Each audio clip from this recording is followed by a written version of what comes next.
হ্যাঁ হ্যাঁ, জানি জানি, পয়লা বৈশাখ তো অনেক দিন আগেই চলে গেছে, কিন্তু ভিডিওটা আজ পোস্ট করছি। কি করব, ওই যে কাজ আর ভিডিও এডিটিং, দুটোর কোনোটার জন্যই আর কিছুই হয়ে ওঠে না।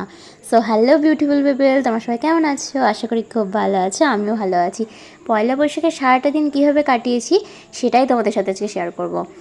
আরে বলতে পারো যে বিকেলটাই শেয়ার করব, কারণ ওই সকালের দিকে আর কোনো ভিডিওই নেই যে তোমাদেরকে দেখাবো আর কি। এবার দেখো, আমাদের কৃষ্ণনগরে কিন্তু বেড়াদোল মেলা অনেক দিন আগেই শুরু হয়ে গেছে।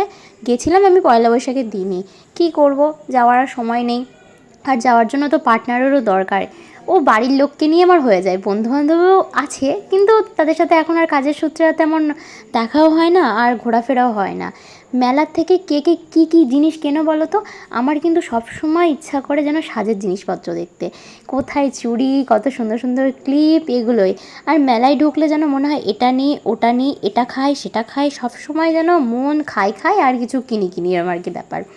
এবার আমার সুন্দর দেখে একটা হার পছন্দ হয়েছিল, ওটাই নিয়েছিলাম। ওটার আর ভিডিও করা হয়নি, আর কিছুই তেমন কিনিনি। আর একটুখানি গিয়ে এদিক ওদিক ঘুরে ঘুরে দেখছিলাম, আর এখানে দেখো কি সুন্দর ড্রেসিং টেবিলটা, আমার তো খুব পছন্দ হয়েছিল, তাই একটু ভিডিও তুলে নিলাম, হ্যাট মেরে কয়েকটা ছবিও তুলে নিয়েছি। আর এই চিকেন শার্মা রোল কে কে খেয়েছো বলো তো? আমি কিন্তু ফার্স্ট টাইম খেলাম, আমার বেশ মোটামুটি ভালোই লেগেছে, কিন্তু ওখানে যেন চিকেনের থেকে যেন ভেজিসটাই বেশি দিয়ে গেছে। তবে খারাপ নয়, মন্দ নয়, খেতে খেতে কিন্তু ভালো, আমার কিন্তু দারুণ লেগেছে। আর কে কে খেয়েছো অবশ্যই কিন্তু কমেন্টে জানিও। আর এদিকে আমার ভাইজি, ওর তো মুখের রিয়াকশান দেখলেই বুঝতে পারবে যে ওর কতটা ভালো লেগেছে খেতে।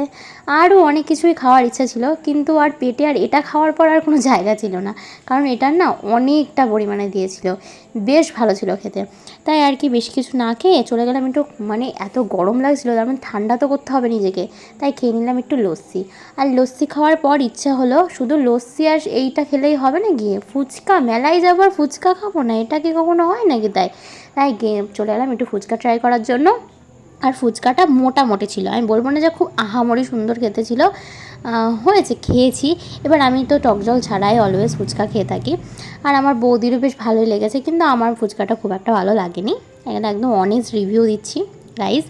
তো দেখা হচ্ছে নেক্সট ব্লগে, টাটা।